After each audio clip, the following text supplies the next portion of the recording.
Bueno,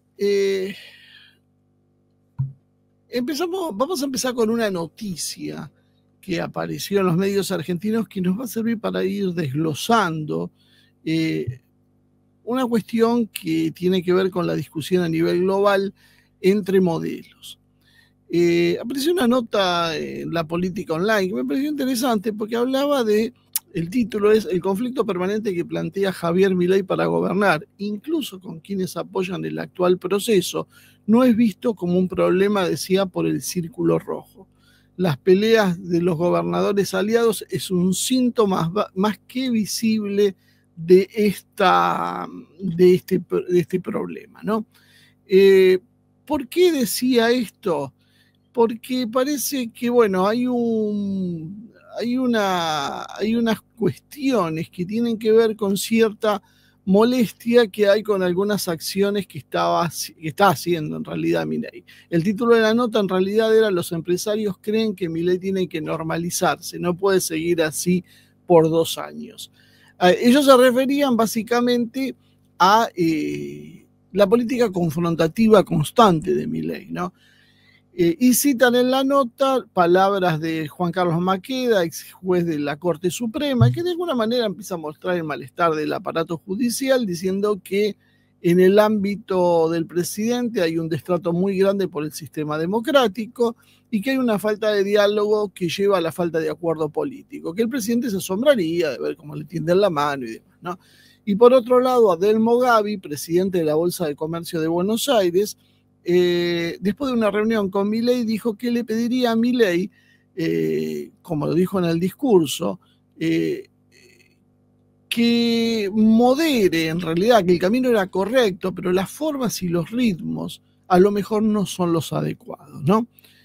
Y la nota termina diciendo 2 cosas más que son interesantes, que es que hay un malestar industrial que empieza a tomar cuerpo en la Argentina, y la queja más concreta tiene que ver con la apertura importadora que eleva la carga impositiva y el costo laboral, un combo que dicen asegura la asfixia de la competitividad.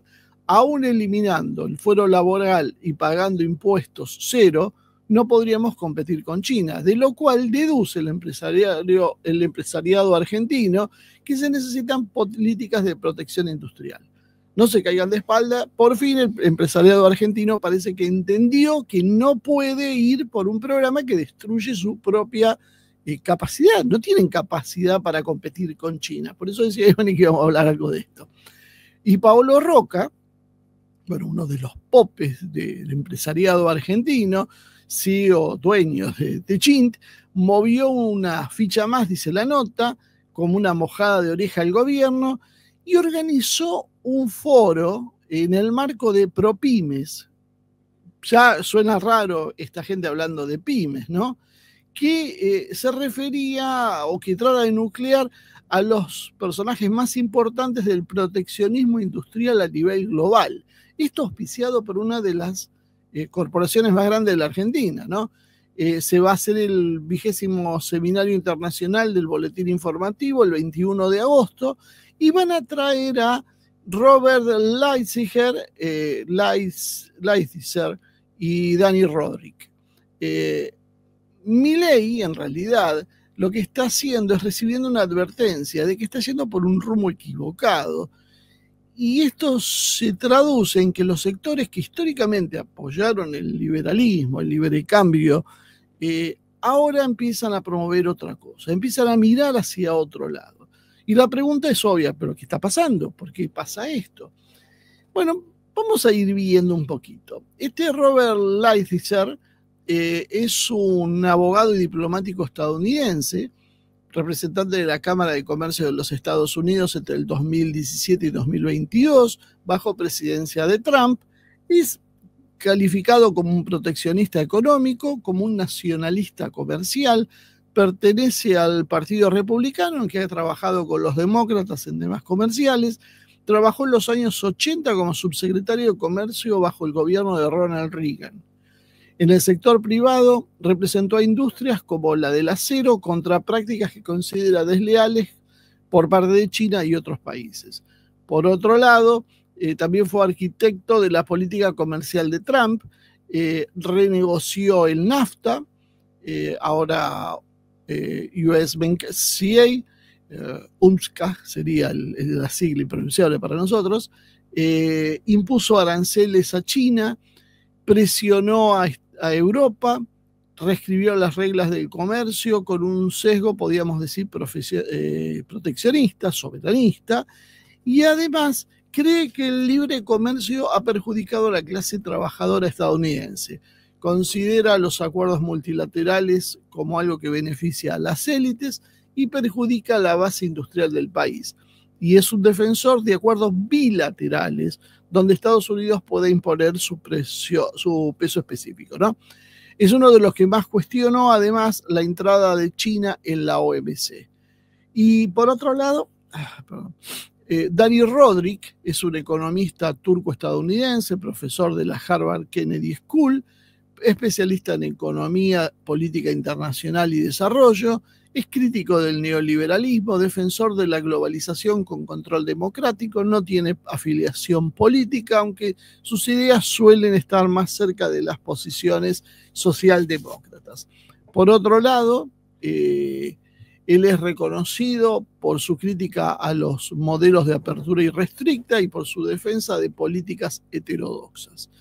Es autor de libros como The Globalization Paradox, la paradoja de la globalización, y Straight Talk on Trade, promotor de la idea de países que necesitan espacio para diseñar sus propias políticas sin imposiciones externas, como las del FMI o la Organización Mundial del Comercio. No se opone al comercio, pero sí rechaza el hiperglobalismo, el globalismo exagerado. Sostiene que no se puede tener simultáneamente globalización, soberanía nacional y democracia. Cree que el desarrollo requiere instituciones fuertes y políticas públicas locales y que el modelo único de mercado libre no sirve para todos. Es más conciliador que el anterior, pero reivindica el proteccionismo estratégico para el desarrollo. Vamos a resumir esta historia. Techint, Paolo Rocca, trae a estos dos personajes para hacer un simposio en Buenos Aires hablando de este tema, ¿no? Y esto uno queda boquiabierto, porque Paolo Rocca y Techint han sido históricamente los que, por lo menos de palabra, promovían la apertura económica, el ajuste, todo el modelo tradicional, el combo tradicional de Washington, de los Chicago Boys y toda esa historia, eran esta gente.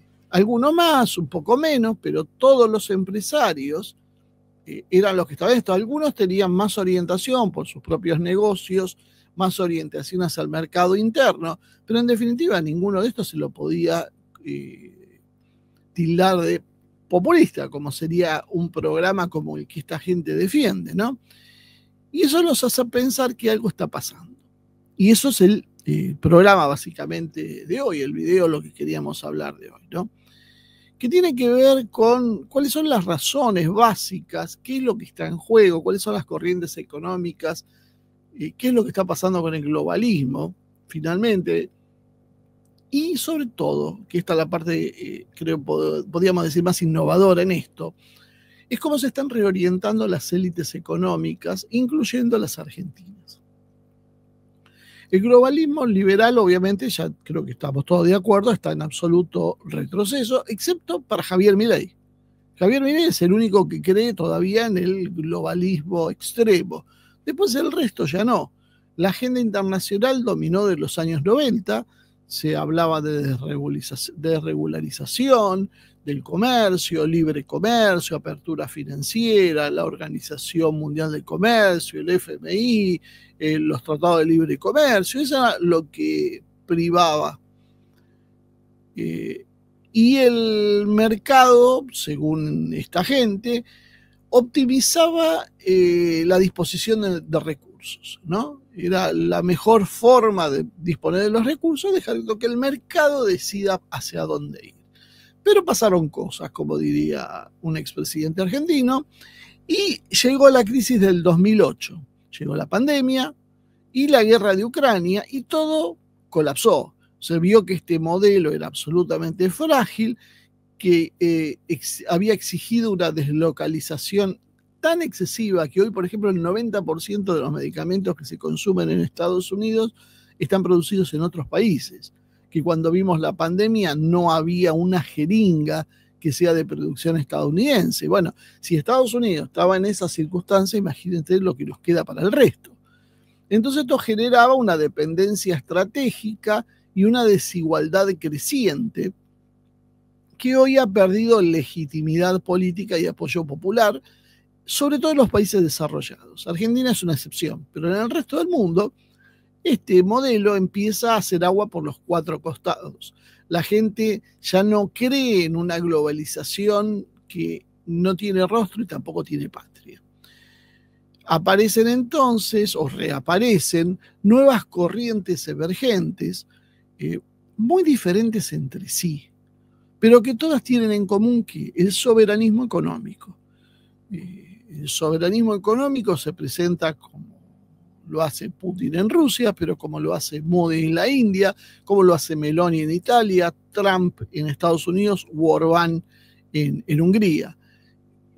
Todos, independientemente, no confundir las posiciones políticas después que uno puede estar en contra o no de lo que hagan, por ejemplo, como el apoyo al sionismo y demás, no distinguir esto, hay que distinguir esto de el modelo en sí. Todos estos sectores que son antiglobalistas proponen la reindustrialización de sus países, el proteccionismo estratégico y los acuerdos bilaterales. Además están a favor de la desglobalización parcial o selectiva, por ahí no demasiado radical, pero sí darle un impulso a las cadenas productivas regionales, la relocalización en función de las necesidades de sus países, de las industrias y de una autonomía mayor estratégica. Dani Rodrik, Ha-Yun Chang son exponentes de estas ideas y rescatan básicamente entre ellos el estructuralismo de nuestra región con foco en el rol del Estado y las políticas industrialmente activas. Qué curioso, ¿no? Que esto que siempre se mostró como síntoma, que durante décadas se mostró como síntoma de países subdesarrollados, hoy empieza a ser reconsiderado en los países más desarrollados. Y además apareció en escena China, Rusia, Vietnam, otros países que demostraron que un modelo planificado con el control de los sectores claves y con una apertura económica controlada, condicionada a las necesidades del país, desafiaba con éxito el orden global internacional, el global liberal. La economía planificada, que era el pecado más grande y que sigue siendo para muchos economistas argentinos, empezó a demostrar que podía competir, y no solo competir, sino que superaba a las naciones más capitalistas globales. Yo trato de ser cuidadoso con los términos, porque capitalistas son todos. El problema es que acá hablamos de globalistas y nacionalistas. Hay que entender este tipo de cuestiones, porque estamos acostumbrados a que nos vendan gato por liebre y que nos digan que hay países que son socialistas cuando en realidad no son países socialistas, cuando nos hacen creer que la socialdemocracia son gobiernos socialistas. No son socialistas, son gobiernos con tintes que utilizan las ideas woke y demás para camuflarse, pero sus políticas económicas son globalistas. Son las mismas políticas que tienen otros sectores conservadores históricos. Se diferencian por la cuestión climática, la cuestión woke y demás, en pequeños matices, porque todos lo aceptan, pero en definitiva no se diferencian en su posición ante el nacionalismo proteccionista, que hoy levanta ampollas, levanta escándalos, y por eso yo hablaba de Trump y que a nosotros nos será funcional. Muchas veces dije, Trump, no importa si a uno le gusta a Trump como persona o no, si está bien o mal lo que hace en Estados Unidos, importa que el modelo de Trump sirve para nosotros. Pero bueno, esto no siempre, hay veces queda muy en claro y se generan muchas confusiones. Una vez que apareció China y países con modelos como China, y después de décadas demostraron que son resistentes, que son poderosos, que tienen mucha proyección a futuro, que son más eficientes, bueno, empezó a caerse el mito del globalismo. Lighthizer representa, que es uno de estos dos invitados que dije, el proteccionismo desde una visión más, podríamos decir, de derecha, pro capital, con foco en empleos industriales, seguridad nacional y poder negociador del Estado. Modelo más a lo Trump. Rodrik es un modelo de reformas de orden económico, pero con más sensibilidad social, con reglas globales menos intrusivas, con defensa de la soberanía nacional y reducción del poder de las corporaciones globales. Todo ese es el eje del problema. Reducción del poder de las corporaciones globales, de una forma u otra. Más o menos van por menos poder a las corporaciones, más a los estados. Del otro lado, el globalismo es más poder a las corporaciones, menos poder a los estados. Lo que confunde y cambia son las excusas que cada uno usa, pero los objetivos de fondo son esos. Ambos coinciden, los dos economistas, con sus visiones, podríamos decir, por izquierda y por derecha, en que el modelo actual ya no sirve. Lo que se diferencian en cómo reemplazarlo. Soluciones con más contenido social o soluciones con menos contenido social. Pero todos creen que el globalismo está agotado. Por eso, no importa, no existen más las divisiones entre izquierda o derecha. El mundo se divide entre los que quieren Estado, protagonistas, actores, rectores de la economía y aquellos que creen que ese papel lo tienen que hacer las corporaciones sin la presencia de los estados. Esa es la división, no izquierdas o derechas, porque encuentran de izquierda y de derecha en ambos sectores de esta balanza. Las élites económicas empiezan a tener una especie de instinto de preservación, ¿no? Que parece que se había perdido. Y empiezan a desencantarse con el globalismo clásico. Y eso, por ejemplo, me parece un excelente modelo para analizar el de la Argentina. El empresariado tradicional argentino apoyó las ideas neoliberales, liberales o como le quieran llamar, que son las ideas de apertura económica, reducción del Estado, integración financiera, etcétera, etcétera. Pero ¿qué pasó? Los resultados siempre fueron muy malos. Nosotros lo marcamos. Cada vez que entró un gobierno liberal hizo un desastre. Entonces, hubo destrucción industrial, fuga de capitales, pérdida de competitividad, y empezaron a darse cuenta que se perjudicaban sus propios negocios. Tardaron décadas en entenderlo. Pero bueno, parece que finalmente se les está empezando a hacer la luz. Muchos empresarios ven que el mundo real no es tan liberal como les habían contado. Ni Estados Unidos, ni China, ni Brasil, ni nadie juega con las reglas del manual liberal. Es mentira. O sea, se están dando cuenta que te dicen una cosa, pero que en realidad hace otra. Y empiezan a dar un giro hacia un nacional desarrollismo, podríamos decir, más pragmático. Y empiezan a ver pequeños gestos a favor de analizar la reindustrialización, de generar, como decíamos, cadenas de valor regionales, de defender los sectores estratégicos, como pues, alimentos, litio, energía, etcétera, ¿no? Y algunos actores del agro, la industria y la tecnología empiezan a tener simpatía con modelos como los de Rodrik o Lighthizer. Menos dogmatismo, más soberanía económica y mayor defensa del interés nacional. Esto era lo que tal vez podíamos decir cualquiera de nosotros durante décadas y éramos tildados de retrógrados, no entender que el mundo había cambiado, de zurdos y demás, ¿no? Pero ahora parece ser que se les ha hecho a la luz. Las multinacionales argentinas, las multinacionales radicadas en la Argentina, porque no son argentinas, presionan por reglas claras, pero también para mayor control del dumping asiático. ¿Cómo es esto? Ustedes no estaban a favor del libre cambio. ¿Qué pasó ahora?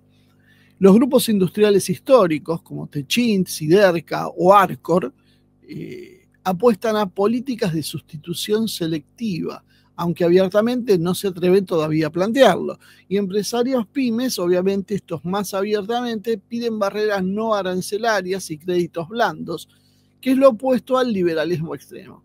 De a poquito empiezan a ver que el camino que habían seguido hasta ahora, pidiendo políticas que significaban la destrucción de su propio activo, porque ellos producían para un país y muchas veces para gente que habitaba ese país, que consumía, que era absurdo. Si yo produzco acero, ¿cómo voy a estar a favor de que me aumente la energía? Pero ¿qué tengo que tener en la cabeza? Si es la base de mi capacidad, va a ser la materia prima que voy a usar y la energía. Si tengo energía cara, no soy competitivo, no le puedo vender acero o aluminio a nadie. Necesito la energía barata. ¿Cómo puede ser que los productores industriales argentinos estaban a favor de la energía cara? Eso es una locura, a favor de altos intereses a veces, todo lo que era, o destrucción del mercado interno cuando yo le vendo a mi propio mercado interno. Si yo soy, bueno, Arco exporta también, pero exporta y mucho. Pero si yo soy una empresa que tiene su producción destinada al consumo en la Argentina, ¿cómo se me va a ocurrir no favorecer que aumente el consumo de los trabajadores argentinos, de la clase media argentina, de los pobres argentinos? Pues yo le vendo, yo gano más plata, pero sin embargo yo apoyaba en otros modelos, otras raíces que hemos hablado que tienen que ver con el cambio de producción que quiere el globalismo a nivel mundial, cuando decimos que lo que quiere es que no haya más consumo, porque van a otro modelo postcapitalista. Esto en el fondo, y ellos lo presentaron cuando empezaron las primeras ideas de trama tomar cuerpo, como un retroceso en la historia. Pero bueno, es lo que hay.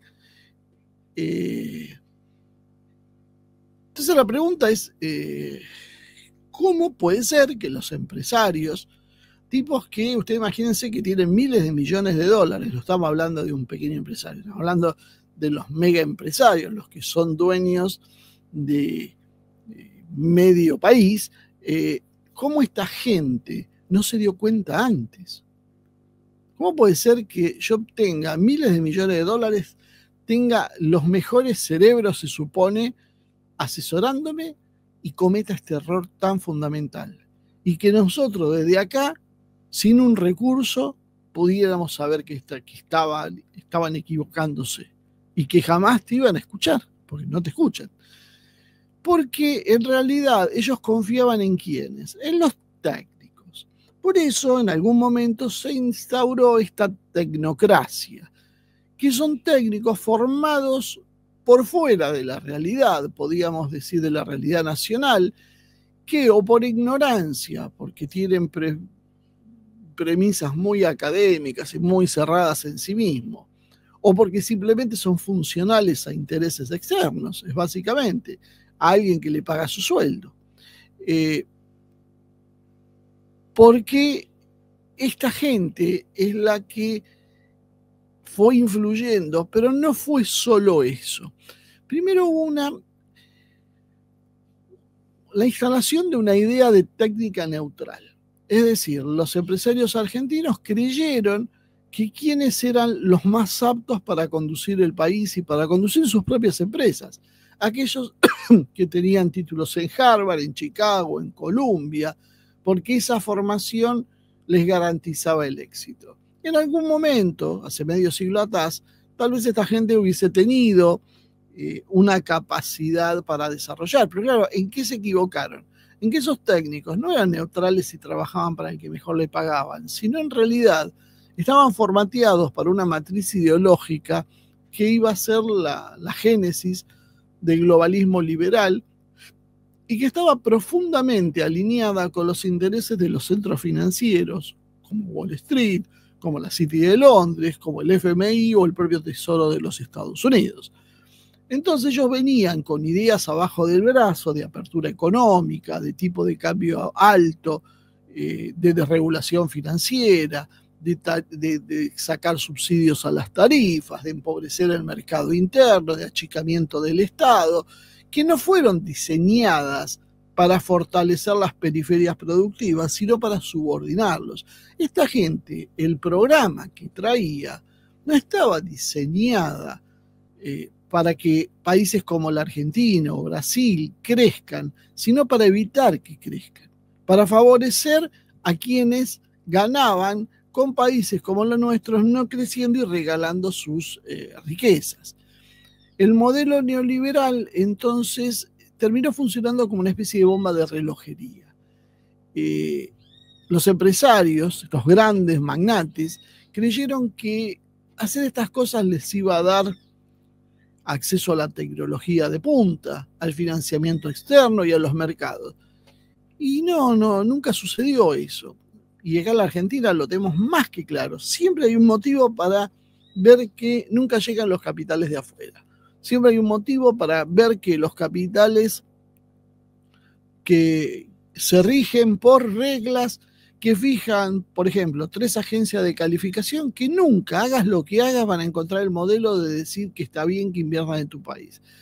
Solo que va a pasar cuando se impone eso, van a llegar de forma masiva productos importados, baratos, que terminan por destruir la incipiente industria local, van a generar una volatilidad financiera que va a impedir la planificación real y la inversión a largo plazo, van a permitir que el capital se vaya concentrando en cada vez menos manos, preferentemente extranjeras, y desplazando de esta manera a los grupos nacionales, porque los intereses son contrapuestos.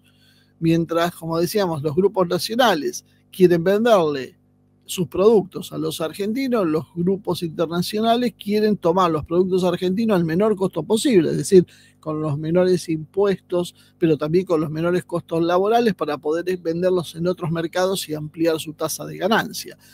El resultado era el que era lógico que iba a pasar, pero que parece que no se entendía, que era que el mercado interno se iba a ir achicando, y se achicó tanto que terminó desarticulando la industria y estancó la productividad. El desarrollo que tenía que venir por integrarnos al mundo, en realidad fue un proceso de desintegración local. Esto no fue un error técnico. Muchos empresarios apoyaron esto también porque pudieron hacer negocios, por ejemplo, con las bicicletas financieras, negocios basados en la especulación, en la fuga. Pero claro, lo que no tuvieron es proyección a futuro, no tuvieron visión, podríamos decir, de estadistas. No pudieron imaginar qué era lo que iba a pasar a largo plazo. Confundieron negocios inmediatos que les llenaban los bolsillos con algo que los sostenía a largo plazo. Yo entiendo que si cualquiera de nosotros le ofrecen un negocio donde va a ganar varios millones de dólares, me dice, mirá que ese negocio te va a durar 5 años y después se te va a acabar, vos decís, pero 5 años, pero si lo que gano acá no lo gano en mi vida, lo hago. Pero esta gente tiene otra posición, esta gente tiene posiciones dominantes y ya vienen de familias que tenían enormes riquezas y esas riquezas las va a continuar sus hijos, sus nietos. Entonces el pensamiento tiene que ser más a largo plazo. No pueden pensar en una ganancia inmediata cuando después se les destruya todo, sino que tienen que pensar en realidad en cómo sostenerse. Pero bueno, masivamente confundieron ese tema y terminaron por destrozar sus propias bases de negocios. Y esto lo hicieron también porque no solo confiaron en los técnicos, se tercerizó el pensamiento estratégico nacional. Ya no hay pensadores argentinos y este papel lo empezaron a ocupar fundaciones, ONGs, think tanks o tanques de pensamiento, porque siempre alguien se me queja porque uso esos términos, y que esto, con los técnicos, representaron los intereses ajenos e instalaron un sentido común económico, que era el del consenso de Washington, que no tenía que ver con la experiencia propia, local, de los resultados en la Argentina, sino lo que se decía en Washington que había que hacer. Te aplaudían cuando vos decías que tenías que tomar este tipo de medidas, aunque cualquiera con 2 dedos de frente acá te diría, pero eso te va a jugar en contra, va a destruir tu mercado interno, va a complicar los números del país, va a terminar generando inestabilidad, te va a perjudicar. No, ¿por qué? Porque los foros internacionales, en las grandes universidades, en los grandes medios de comunicación, te iban a aplaudir. Si vos decías lo contrario, eras un indígena subdesarrollado que no entendía de lo que estaba pasando. Pero ¿qué pasó? Pasó que en el 2016 apareció Trump, y a ver si se entiende de una buena vez por qué nosotros hablamos de Trump. Porque Trump viene con una narrativa dominante diferente. Es por primera vez en muchísimos años, no en la historia, pero sí en muchos años, que el propio presidente de los Estados Unidos niega el propio dogma de los Estados Unidos.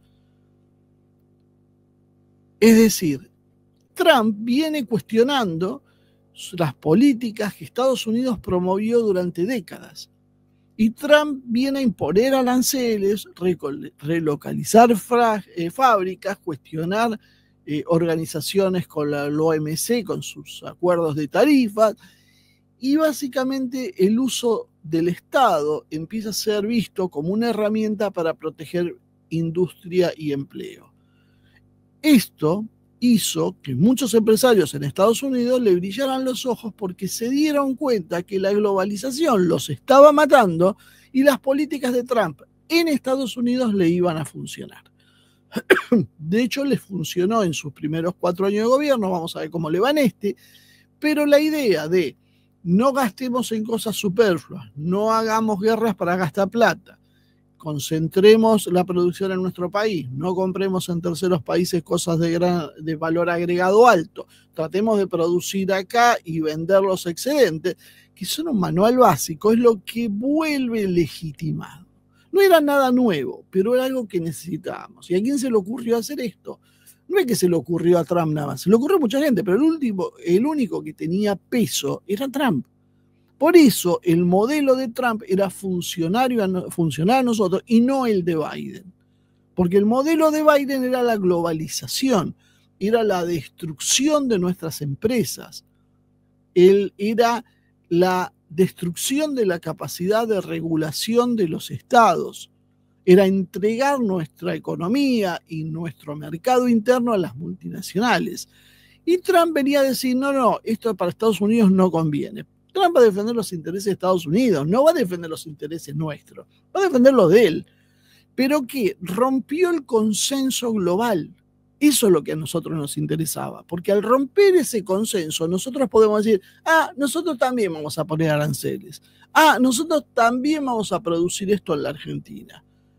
Y no va a ser síntoma de un excéntrico, de un loquito, que además debe ser sancionado, asfixiado económicamente, el país díscolo que se atreve a desafiar esos paradigmas. Porque todos empiezan a hacer lo mismo. Y eso es lo que nosotros necesitábamos porque estábamos en un orden que nos perjudicaba a nosotros. Entonces ahí aparecen los empresarios argentinos, iberoamericanos en general, que empiezan a revisar sus supuestos dogmas que habían hecho carne durante décadas. Y empezaron a preguntarse, si Estados Unidos está protegiendo su industria, ¿por qué nosotros no podemos hacer lo mismo? Tal vez no conocían la historia, tal vez no sabían que Estados Unidos había crecido protegiendo su mercado interno, que lo había hecho el Reino Unido, que lo habían hecho todos los países así. Todos los países se habían desarrollado en serio. Y que ahora lo volvía a hacer China. Pero ahora, claro, ahora Estados Unidos con Trump empieza a decir, este modelo no sirve para Estados Unidos. Y ellos que copian todo, empezaron a decir, pero si no sirve para Estados Unidos, tampoco sirve para nosotros. Y se empezaron a dar cuenta que sus negocios que se perjudicaban eran porque el modelo los perjudicaba. Ese modelo neoliberal estuvo varias veces en el poder en la Argentina.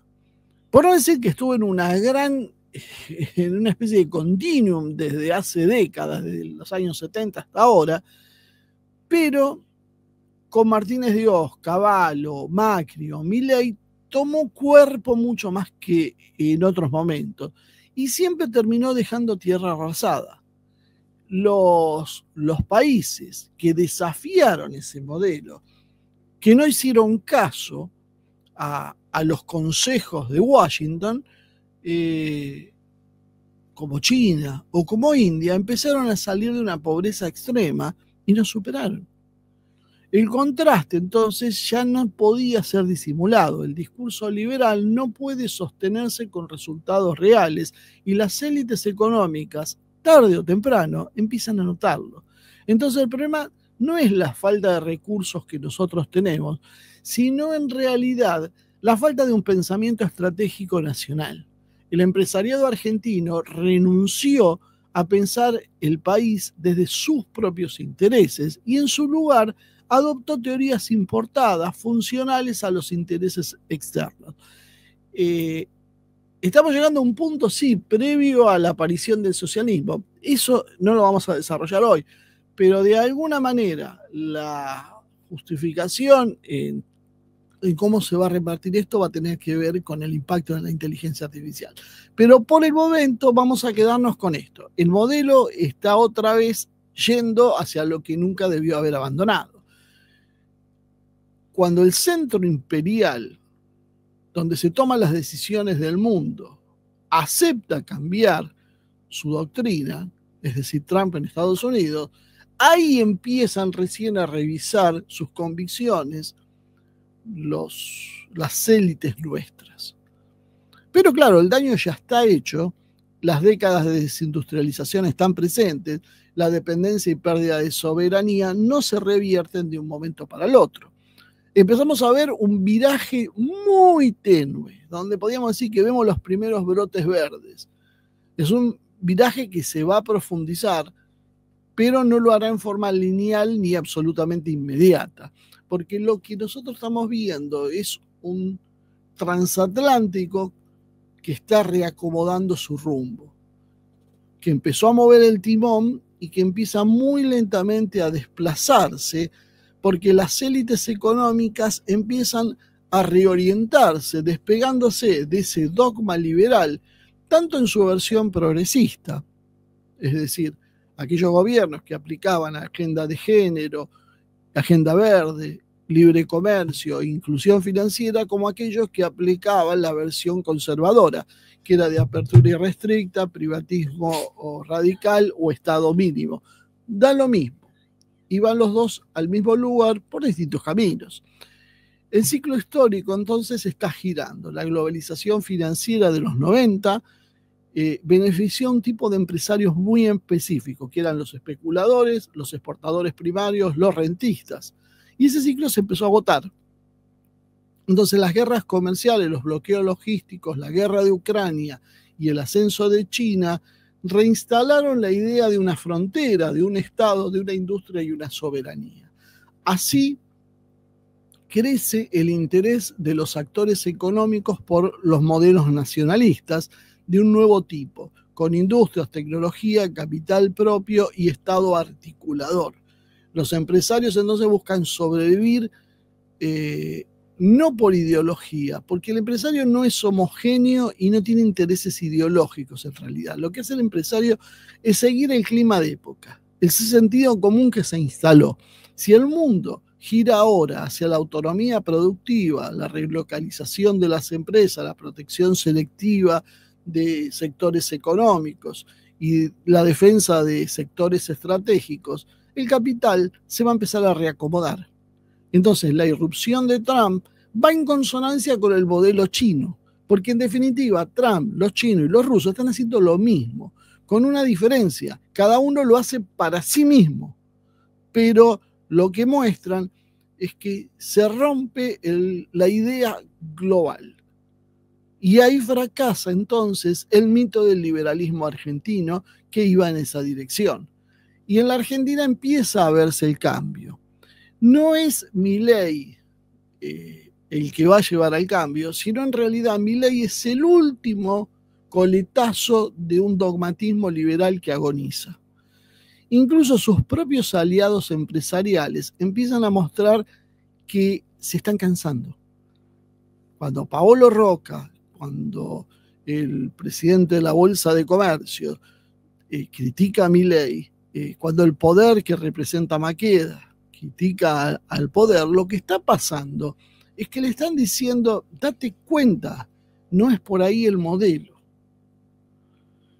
se quejan por la caída del consumo, empezaron a darse cuenta por fin que la caída del consumo los perjudica y que si vos, como decíamos, subís los impuestos, subís las tarifas, subís el dólar, bajás los salarios, ahogás a la gente y no hay consumo, y si no hay consumo no podés vender. Si no podés vender, desapareces. Hay una preocupación por la destrucción de los proveedores locales, cosa que antes no les importaba. Hay una demanda por un orden macroeconómico, pero que no asfixie la capacidad productiva, cosa que antes se despreciaba y que todavía Milei sigue diciendo, como que no esté a la altura, que quiebre y ya está. Y algunos entonces empiezan a ver la posibilidad de una especie de pragmatismo desarrollista, aunque todavía lo hacen con muchos reparos y susurrando, ¿no? Porque lo que se viene es un nacionalismo no clásico, podríamos decir. No se trata de que vamos a repetirse la experiencia de los años 60 o 70, sino que en realidad aparece un nuevo modelo nacionalista adaptado al siglo XXI, con una protección más inteligente, no un cierre generalizado de las economías. Trump es un tema aparte, tal vez, en esto, por las condiciones especiales de Estados Unidos. Se fomenta la industria 4.0, pero con integración nacional. El Estado comienza a verse como un estratega, no omnipresente. No todo el Estado va a ser empresarial en lo que se viene, pero sí va a haber un Estado estratégico, un Estado que diga, vamos a apotar a este y este sector, y lo vamos a hacer de tal forma. Y esto lo vamos a abrir, pero esto lo vamos a cerrar. Y esto lo vamos a proteger y tenemos que ver cuáles son las tasas de interés y tenemos que ver cuál es la energía. Todo esto no puede quedar librado al mercado, es decir, a un puñado de especuladores, sino esto tiene que ser planificado, porque si planificamos estas bases con la idea de la ambición privada, combinando un poco el modelo que en definitiva ha utilizado China, ¿no? Planifico, pero aprovecho la ambición privada y aunando esas dos cosas me sirve. Después yo no sé si esto éticamente es lo mejor que podríamos hacer, probablemente no lo es, pero es un avance con respecto al globalismo. Y sobre todo la revalorización del mercado interno, que en nuestros países se ha despreciado. El mercado interno es el gran activo. China consiguió las inversiones que consiguió y hoy es lo que es, porque hizo pesar que tiene 1.500 millones de habitantes. El mercado interno es la clave. ¿Y nosotros qué hacemos? Lo destruimos y festejamos cuando hay menos nacimientos. No se puede ser más palurdo que la gente que ha festejado estas cosas. Es no entender el ABC de la política. Estos nuevos pensadores son las primeras señales, podríamos decir, de un cambio de era. Hay una inercia cultural y una colonización intelectual que frena esto. Muchos cuadros técnicos, académicos y políticos siguen aferrados a esa especie de catecismo liberal globalista, ya sea por convicción, por ignorancia o muchas veces por conveniencia. Por eso decíamos que hay mucho dinero puesto en fundaciones, ONGs, medios de comunicación y universidades para que sigan funcionando como los reproductores de una línea de pensamiento. Por eso, cuando el cambio exige no solo una nueva política, sino una nueva élite estratégica y el apoyo al movimiento liberal, ahí va a empezar a erosionarse. Ya se está dando esto y va a ser reemplazado progresivamente por nuevas formas de nacionalismo económico, que como decíamos van a ser más sofisticadas, más pragmáticas, ancladas en la defensa de los intereses nacionales, de la producción nacional, de la soberanía y del mercado interno. La pregunta en realidad no es si esto va a ocurrir, porque esto va a ocurrir, sino quién va a liderar este nuevo paradigma y qué sectores sociales o empresariales lo van a impulsar, y si lo hacen lo tienen que hacer mientras tengan tiempo, ¿no? Por eso hay una profunda, y esto es un tema también para que veamos, hay una profunda confusión ideológica. Fíjense, yo les doy ejemplo nada más que para que se entienda a qué me refiero con esto. Milei invoca a Trump, ¿no? Él es el gran amigo de Trump y es el gran amigo de Elon Musk. Y Trump y Musk se están matando entre ellos. Trump, ¿pero en qué lo es? Milei lo invoca en el discurso a Trump. Pero las políticas que aplica Milei en realidad son las opuestas. Son las cercanas al globalismo financiero y al neoliberalismo más clásico que al nacionalismo económico que impulsa a Trump en Estados Unidos. Su gobierno es en realidad, el de Milei, una síntesis disfuncional de elementos contradictorios, y eso se refleja en su errática política económica y exterior. Milei usa la estética y el tono de Trump, pero implementa el programa de Clinton, Obama y Biden, del FMI y hasta del foro de Davos. Y no es porque a mí se me ocurre. Puntualmente, claro, política comercial, Trump está a favor de los aranceles y de la relocalización. Milei que quiere apertura total y eliminación de barreras. En lo que es producción e industria, Trump está por el compre estadounidense, subsidios y proteccionismo. ¿Qué quiere Milei? Ajuste y destrucción de la industria local, con energía carísima. El rol del Estado con Trump es activo en los sectores que considera estratégicos. Para Milei básicamente tiene que destruir el Estado no planifica, no ejecuta obras públicas, no nada, porque Milei es un topo, según él mismo dice. Lo que tiene que ver con las finanzas internacionales, Trump está en contra de la OMC, sale de la OMC, quiere salir del FMI, está buscando una total autonomía de Estados Unidos, que es lo que es rechazado por la prensa en otros lados, porque dicen él es el emperador del mundo, como dijo Lula el otro día, pero en realidad Trump puede hacer eso porque quiere la autarquía de Estados Unidos, quiere despegar a Estados Unidos, mientras que Milei es la sumisión absoluta a esos organismos. Y en lo que tiene que ver con la identidad nacional, Trump representa el nacionalismo económico y la reindustrialización, mientras que Milei es el negocio, el sometimiento a los fondos buitres y a las potencias extranjeras. Evidentemente, que Milei favorezca algunas políticas de Trump no quiere decir que haga lo que hace Trump, quiere decir que hace lo contrario a lo que hace Trump. Ese es el problema de esta historia. Él dice, yo soy como Trump y hago todo para que Trump esté contento, pero hacerle que esté contento es entregar lo suyo a alguien que se está apropiando de los demás. No sé si queda claro lo que estoy tratando de decir. Lo que propone Milei básicamente es un ajuste neoliberal clásico escondido bajo su retórica outsider. Ajuste fiscal recesivo, privatizaciones sin ningún tipo de estrategia alguna, apertura, porque las privatizaciones de él es privatizamos todo porque lo privatizamos, punto. No sabemos qué, ni por qué, ni para qué. No lo queremos. Apertura comercial indiscriminada y finanzas al servicio de los organismos internacionales que representan a los especuladores financieros. Este modelo, entonces, ¿a quién va a favorecer? A los fondos especulativos, a la banca global, a los exportadores de bienes básicos nacionales. Nada de lo que intenta hacer Estados Unidos con Trump. Trump, con todos sus problemas, con todo lo negativo que tiene, que ayer los que creen que estaba a favor de Trump, escuchen el programa de ayer, defiende la industria local, defiende el empleo local y defiende los intereses locales. Ese es el problema. Entonces no hay que confundir esto, ojo, con que Trump después apoye al sionismo o que apoye a la OTAN contra Rusia. Esto es harina de otro costal. Por eso yo digo que si Trump quiere implementar este modelo, tiene que salir de las guerras. Si no va a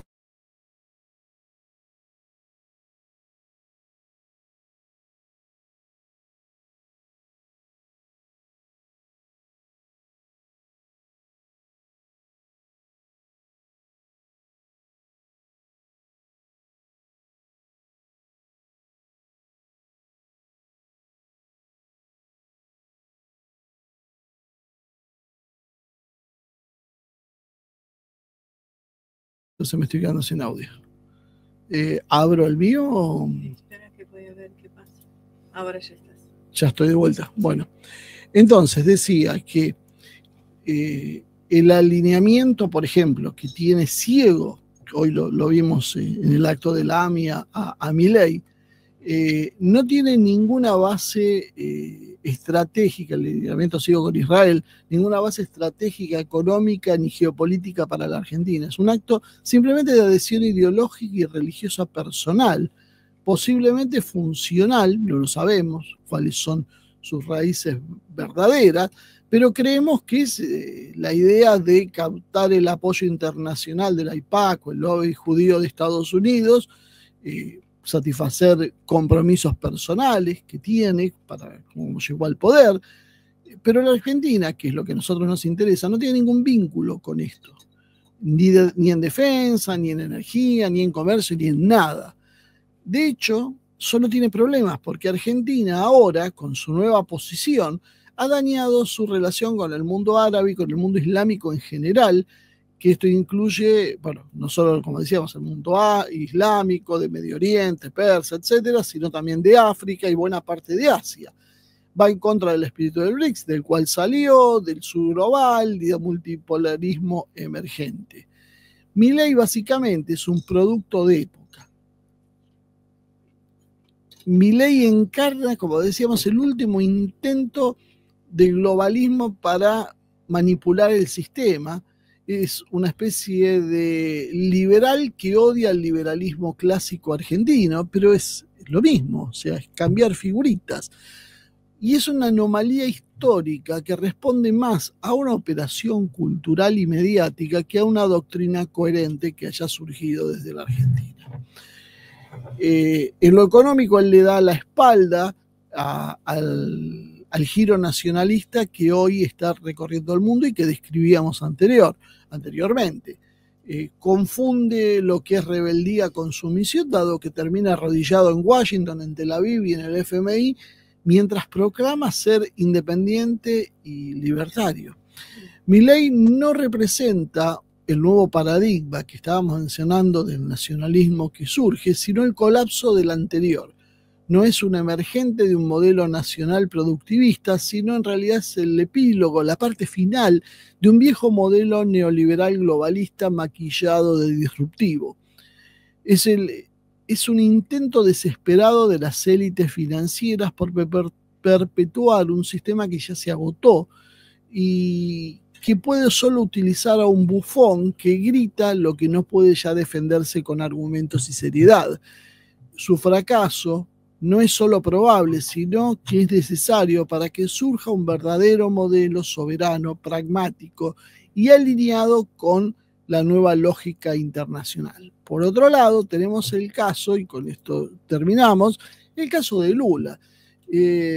Lo agregué un poco para que se entienda esto y también porque me llamó mucho la atención lo que acaba de pasar en Brasil. Lula es, primero, a Lula hay que entenderlo como parte de la lucha de modelos. Lula es parte de la guerra del sistema que traslada la disputa globalista, nacionalista, que pasa en los países centrales, que pasa en Estados Unidos, a los países periféricos, como es el caso de Brasil. Lula, recordemos, fue víctima del lawfare, impulsado por ¿quién? Por el Departamento de Justicia, vía Lavallato, con Sergio Moro como peor fundamental y con Alexandre de Moraes como el gran ejecutor actual. El encarcelamiento que facilita la llegada de Bolsonaro al poder se explica por un accionamiento ambiguo, dado que coqueteaba con Washington, pero también lo hacía con Beijing y Moscú. Y no se quería eso, se quería una definición absolutamente clara, porque yo les recuerdo que muchas de esas políticas pertenecían a Occidente, de las que se han ido aplicando. Entonces, cuando llega Bolsonaro al poder, se alineó, en principio también con esa posición así media compartida, pero claro, tenía un problema fundamental. En ese momento, Occidente imponía las ideologías woke que tenían que ver con el medio ambiente, género y demás. Y era una condición innegociable. Había que imponer esas políticas porque eso era el modelo globalista, el modelo de la baja demografía, la destrucción de los entramados nacionales, porque se quería destruir básicamente los estados. Y Bolsonaro no compró parte del modelo, compró la parte del modelo liberal, económica, pero no la liberal social. Entonces, ¿qué pasó? Terminó siendo aislado cuando llega al poder Biden, porque él representaba la idea de Trump. Y al aislarse, terminó empujado hacia algo que al principio no quería, que era el eje sino-ruso. Esto se vio con los acuerdos con Hawái, con el programa nuclear de Brasil en Rusia y con el papel de Brasil que terminó teniendo con Bolsonaro durante los BRICS.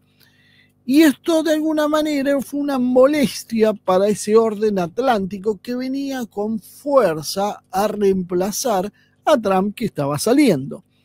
Entonces Lula, que había sido encarcelado, es liberado y puesto como el verdadero progresista responsable que garantizaba para Brasil moderación internacional, institucional, sumisión a la agenda woke, a la agenda verde, que permitía aislar a Bolsonaro, que había jugado equivocado, y además era una fase útil para que el globalismo pueda recomponer su papel en América del Sur.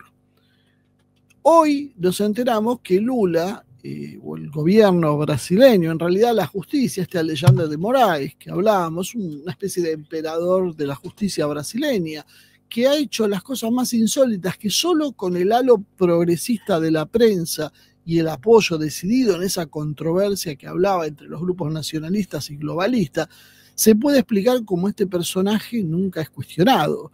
Es como que pasa desapercibido. Ordenó ahora ponerle una tobillera electrónica a Bolsonaro por miedo a que se escape, qué sé yo, pero también restringirle las comunicaciones con su propio hijo. O sea, Bolsonaro no puede hablar por orden de Alexandre de Moraes, o por orden de la justicia brasileña, no puede hablar con su propio hijo. ¿Qué es esto sino un proceso de humillación política? ¿Qué es lo que está haciendo este sector? Medida que aparte aplaudió Lula. Es un ejercicio de disciplinamiento político para todos los que estén cerca del bolsonarismo, puedan tener ideas díscolas. ¿Cuáles son las ideas díscolas? Estas del nacionalismo que yo estoy mencionando. Porque a nadie le importa en el primer mundo si es Lula o Bolsonaro. Porque nadie cree que pueda beneficiar al pueblo brasileño Lula o Bolsonaro ni los tiene sin cuidado. Lo que les importa es el modelo y a ver de qué lado va a jugar Brasil. Si Brasil va a jugar con el globalismo o va a jugar con la entente nacionalista que quiere armar Trump. Eso es lo que está en disputa detrás. Y Lula es el sector globalista. Por eso Trump lo ataca a Lula y presiona por Bolsonaro.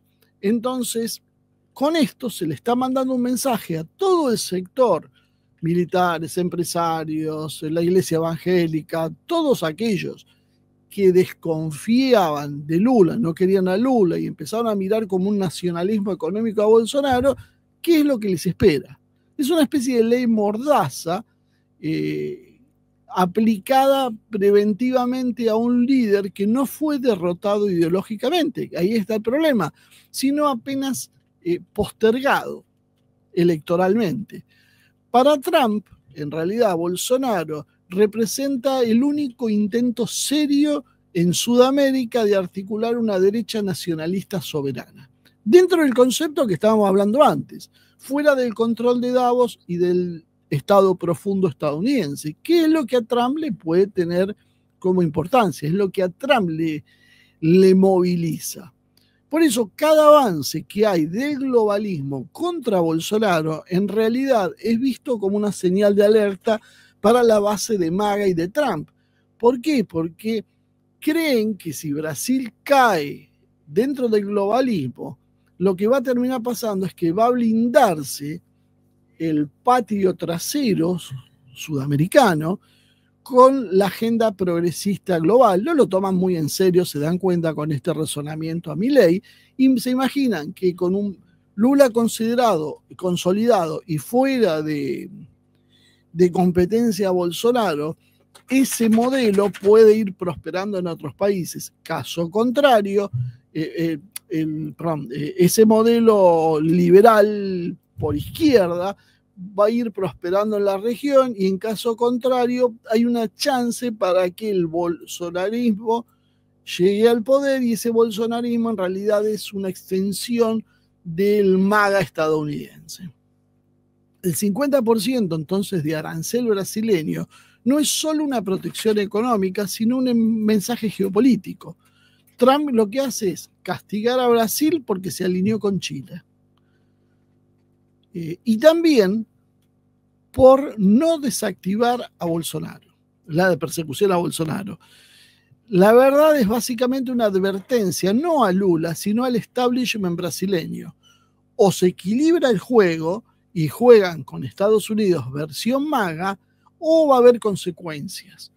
¿Por qué? Porque Lula es Estados Unidos versión demócrata. Por eso Lula cuenta con el apoyo de toda la media global internacional progresista. Porque lo que trajo esto es la disputa en Estados Unidos entre trumpistas y demócratas liberales a Brasil. Eso es lo que se está viendo en Brasil. No tiene nada que ver con un líder socialista ni nada. Lula está en un país que es muy rico en recursos estratégicos, alimentos, petróleo, Amazonas, y tiene un asiento clave en los BRICS. Por eso el globalismo, tanto como el nacionalismo, están disputando la captura. Y de alguna manera está Rusia y los BRICS con otro interés también mirándolo, pero esto está dentro de la esfera de Estados Unidos. El globalismo quiere a Lula como el garante del status quo atlántico progresista, mientras que el nacionalismo, la versión Trump, Orbán, Putin, Modi, podríamos decir, ve a Bolsonaro como un eslabón necesario para el bloque multipolar. Al revés de lo que la mayoría de la gente cree, que el multipolar es Lula y el globalista es Bolsonaro. No, es al revés. Es al revés. El globalista, en realidad, es Lula. Lula ya no está, esto básicamente es geoestrategia pura. Lula no está jugando por Brasil, en realidad, en este partido, sino tiene la camiseta del sistema. Eso es lo que está jugando. Lula no es el obrero sindicalista del 2002 que quería llegar a la presidencia de Brasil, ni el que comenzó con reformas de corte más popular en el 2006. Es básicamente un gerente político de la agenda globalista que se recicló para frenar cualquier brote de soberanismo que pueda amenazar ese globalismo.